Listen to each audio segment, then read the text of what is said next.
Yeah, you got to go to a different cadence a lot of times. You got to do some things different. So it probably is different for the offense than anybody else. Yeah. Are your kids pretty good, or were they pretty good last year at adjusting to that crowd? I mean, yeah, we do it a lot in fall camp and preseason and everything else. So actually, coach has music out here every Thursday when we're playing at home. So that helps you. So it's not all of a sudden just something totally different. Just get that thing going. Just get that noise up. That's right. That's right. Do you remember any road trips from your past that were kind of nightmarish? Yeah, wherever you've been, I mean, is there any kind of horrible stories? Vic had one. They got plane almost overshoot the runway. One of those deals. Anything like that ever happened to you guys or no? Yeah, there's a couple. The plane got broke down when I was at Idaho. We played Northern Iowa. We had to spend the night in the airport. Now somewhere they had to run up to Milwaukee and get a battery or some goofy thing. And then I think one time we had to have an emergency landing. They're always at Idaho when we flew into that little tiny airport on those crappy planes. Okay, so but generally, and the kids got to overcome that stuff, right? Yeah, we're taking a bus, so they're going to be too difficult here. This is easy. Get on a bus and ride over there. It's a pretty easy trip. Probably like your old high school trips. Yes, if it isn't as far. Right, those were 8, 9 hours. We had a lot longer trips in high school and got off the bus and played the game right then. Did you ride the bus in college too? Yeah, sure did. I rode the bus all the way to California and Nebraska and everywhere else. So. Oh, is that right? These guys are spoiled. They don't know what a real road trip is. Do you care about that? Like when you get there, you want the food to be good, you want them to be comfortable. I mean, is all that stuff critical to the coaches? I mean, is that you guys that stuff you worry about, or not to me? I just want them to concentrate on the game and get ready to play. Okay. Business trip. I don't really care less about the food or any of that other stuff.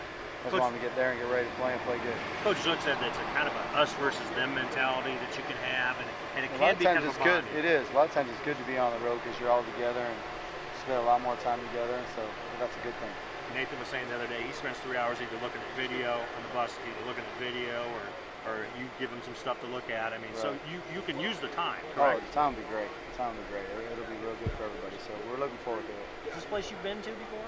I went there for a whole bunch of soccer games. My brother-in-law played there, but I never been to a football game. That's right. Your brother-in-law played at Indiana. Yeah, won national championship there in soccer. So I used to go there all the time on Thursday nights and watch soccer games, but I've never been to a football game. What's his name? Vijay Diaz. What's that? Vijay Diaz, D-I-A-S. Okay. And that's your wife's husband. My wife's brother. All right, very good. Not husband. I'm the husband. Brother. I gotcha. I'm slow. Okay.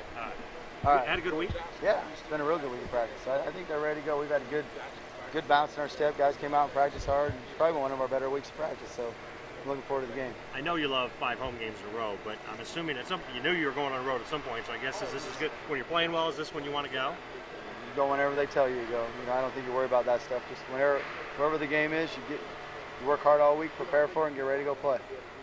Right? Was it just a situation last week where Nate was hot and you didn't take him out, where Riley didn't come in? Probably, yeah. Nate was throwing the ball real well.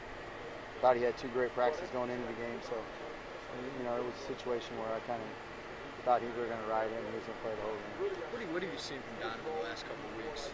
I think his vision's getting better and better every day in practice. He's reading the blocking better, and he's always going to run hard, so he's really improved. So I'm looking forward to him having a bust-out game coming up here pretty soon. Is he going to keep getting a little more carries here going forward? Pretty good chance of that. And if he plays real well early, then he'll get even more.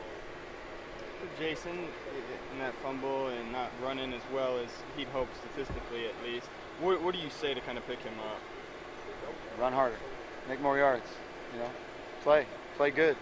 It's not that difficult. You just got to play hard, make yards, play harder, and play better. They all know whoever plays the best early, that's who's going to get the ball the most late. So you just got to run hard, run through tackles, have his vision good, see the holes, and make good cuts.